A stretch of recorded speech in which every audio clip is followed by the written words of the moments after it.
اعوذ باللہ من الشیطان الرجیم بسم اللہ الرحمن الرحیم ان اللہ وملائکتہ یصلون علی النبی یا ایھا الذین آمنوا صلوا علیہ وسلموا تسلیما۔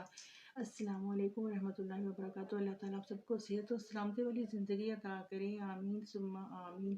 اللہ تعالیٰ جسے چاہے اولاد نرینہ عطا فرمائے، جسے چاہے بیٹی عطا فرمائے، اور جسے چاہے وہ اللہ تعالیٰ بانجھ رکھے۔ تو یہ اللہ تعالیٰ کی مرضی ہے، اس میں انسان کا کوئی عمل دخل نہیں ہے، لیکن انسان وظائف اور ذکر کی صورت میں اللہ تعالیٰ سے دعا مانگ سکتا ہے، جس کو قبول کرنے کا اختیار اللہ تعالیٰ کے پاس ہے، اور انشاءاللہ تعالیٰ اللہ تعالیٰ دعاؤں کو قبول کرنے والا ہے اور سننے والا ہے۔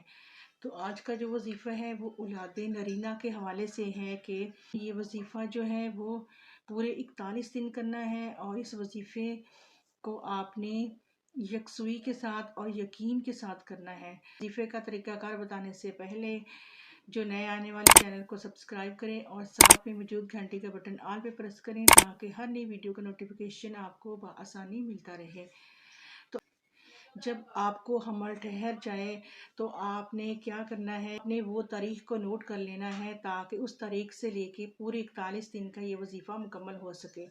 تو آپ نے باوضو ہو کر اور یکسوئی کے ساتھ اس وظیفے کو کرنا ہے، اور اس کے لیے نماز کی پابندی ضروری ہے، اور آپ نے لگاتار اس کو نماز فجر کے بعد کرنا ہے، یعنی کہ نماز فجر ادا کرنے کے بعد آپ نے اس وظیفے کو کرنا ہے۔ تو آپ نے 1 بار، 3 بار یا 11 بار درود پاک کو پڑھنا ہے، اور اس کے بعد سورۃ مریم کو آپ نے 3 بار پڑھنا ہے۔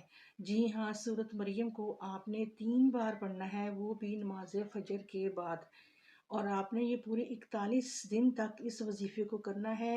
اور سورۃ مریم کو 3 دفعہ پڑھنے کے بعد آخر میں آپ نے 1 بار، 3 بار یا 11 بار درود پاک کو پڑھنا ہے۔ تو اللہ تعالیٰ سے آپ نے عاجزانہ طور پر اپنے لیے دعا مانگنی ہے، جو بھی آپ کی چوائس خواہش ہے، جو بھی آپ کا جائز مقصد ہے، تو آپ نے دعا مانگنی ہے۔ تو انشاءاللہ تعالیٰ اس وظیفے کی بدولت اللہ تعالیٰ کے اوپر یقین ہونا چاہیے کہ وہ دعاؤں کو قبول کرنے والا ہے اور سننے والا ہے۔ تو آپ نے اللہ تعالیٰ پہ یقین کے ساتھ آپ نے دعا مانگنی ہے، تو انشاءاللہ تعالیٰ آپ کے ہاں اولاد نرینہ ضرور پیدا ہوگی۔ اس وظیفے کی اجازت عام و خاص ہے، تمام خواتین اس وظیفے کو کر سکتی ہیں، لیکن اس وظیفے کی ایک ہی شرط ہے کہ آپ نے اس وظیفے کو تب کرنا ہے جب آپ کا حمل ٹھہر جائے۔ اور اللہ تعالیٰ سے دعا ہے کہ اللہ تعالیٰ آپ کو نیک اور صالح اولاد عطا فرمائے، آمین ثم آمین۔ اور دعاؤں میں یاد رکھیے گا اور اپنا خیال رکھیے گا، اور اگلے وظیفے تک کے لیے مجھے اجازت دیں۔ السلام علیکم ورحمۃ اللہ وبرکاتہ۔